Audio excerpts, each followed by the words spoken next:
मैं एक theatre artist हूँ, so happy World Theatre Day to all of you. Please visit रंगभूमि cultural spaces. मैं नई हिंदी में लिखती हूँ. नई हिंदी मतलब बोलचाल की भाषा जो आजकल लोग इस्तेमाल करते हैं. और ये कविता उनके बारे में है. हमारे पहले बहुत बड़े ग्रुप्स हुआ करते थे, 8, 10, 12. फिर वो ऐसे 5-6 लोगों का हो गया, फिर वो 4 का हो गया, फिर 3 का हो जाता है, फिर 2 का होता है, फिर अकेला बचता है. आजकल मैं 3 लोग वाले ग्रुप के फेज में चल रही हूँ. तो ये उनके बारे में. इसका नाम भी 3 लोग. 3 लोगों की बातें सुनकर मैं दंग थी. 3 लोगों की बातें सुनकर मैं दंग थी. सभी को एक दूसरे से बहुत दिक्कतें थी, बहुत ज्यादा. सबको एक दूसरे के अंदर बहुत कमियां दिखती थी और कोई सुन नहीं रहा था.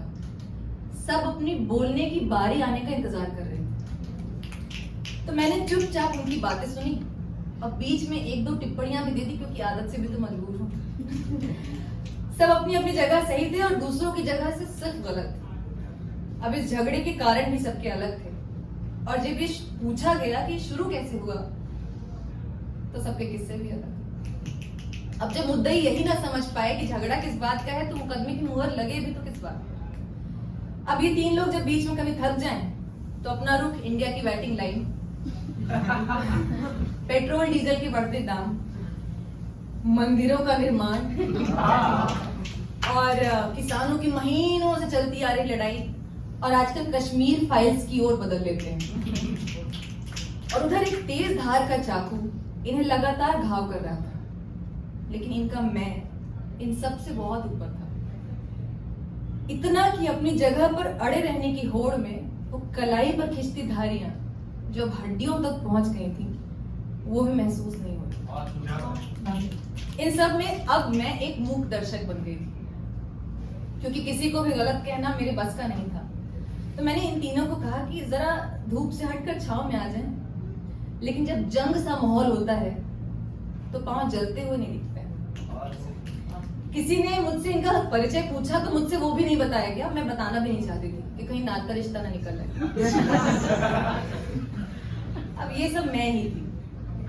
एक जो मैं बन गई थी, एक जो मैं बनना चाहती थी, और एक जो मैं बनना नहीं चाहती.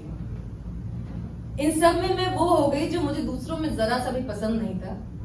लेकिन अब लगता है कि इन 3 लोगों की अब थोड़ी और आगे बढ़ गई लड़ाई में मेरा कुछ नहीं बचा. तो अब मैं अपने कमरे में रहती हूँ और कमरे की दीवारें इतनी ऊपर बना दी हैं कि वहां से झांक कर देखना चाहूं तो भी दिखता नहीं. कभी कभी लगता है ये दीवारें खुद ही ईंट जोड़ती जा रही हैं. कोई मुझसे पूछता है कि अपनी राय देता है कि शायद मुझे अपने तरीके बदल लेने चाहिए. मुझे भी लगता है कभी कभी.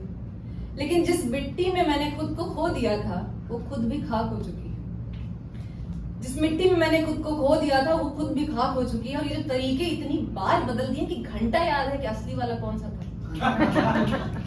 खैर, ये जो मुझे राय देते हैं वो खुद भी अपने तरीकों से नाराज हैं और उनकी भी मिट्टी कहीं खाक हो चुकी है. तो मुझे लगता है कि कभी कभी भ्रम में जी लेना चाहिए कि सब मस्त है. ये मिट्टी ढूंढने का चक्कर और उसमें से नए तरीके बनाने का चक्कर बहुत लंबा और बड़ा ही बोरिंग है. और फिर ये जो लोग हैं वो पहले भी मेरे तरीकों से नाराज थे और अब भी हैं, और शायद जब मैं उस मिट्टी में मिल जाऊं तब भी होंगे. खैर, अब मैं नए 3 लोगों की ओर बढ़ रही हूँ जिनकी आवाजें मेरे कमरे की दीवार से उस पार से सुनाई दे रही थी. अब मैं कुछ देर वहां रुकूंगी, उनकी बातें सुनूंगी, थोड़ी सी टिप्पणियां भी कर दूंगी, और जब वहां मेरे लायक कुछ नहीं बचेगा तो मैं चलती हूँ. मैं बस अब ये लड़ाइयां देखती हूँ, सुनती हूँ और अपने कुछ नहीं कर पाने पे 1.5 मिनट पछताती हूँ, क्योंकि उससे ज्यादा पछता के फायदा भी नहीं.